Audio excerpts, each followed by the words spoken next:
आपने सुना होगा कि रजिया फंस गई गुंडों में, वही स्थिति काराकाट में हो गई, इसलिए कि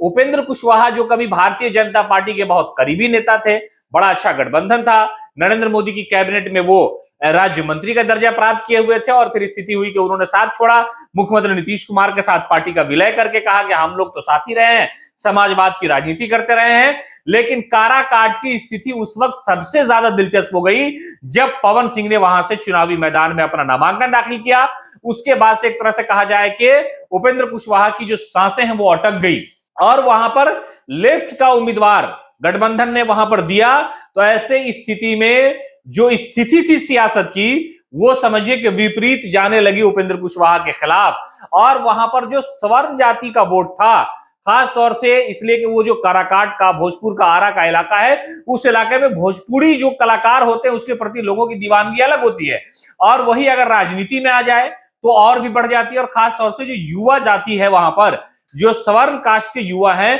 वो पवन सिंह के साथ खुल करके आ गए। पवन सिंह इस अंदाजे से चुनाव लड़ रहे थे कि वो ये चाह रहे थे कि इस बार हम चुनाव लड़ करके चुनाव हरा दें किसी को, और हराने के बाद अगली बार हम अपनी जो स्थिति है वो स्पष्ट कर ले, हम अपने लिए सियासी पिच तैयार कर ले, तो हम चुनाव जीत सकते हैं। और यही सूरत हुई कि पवन सिंह ने वहां पर स्वर्ण जातियों का वोट, जो भारतीय जनता पार्टी का वोट कहलाता है, जो उनका दावा है अपनी तरफ से,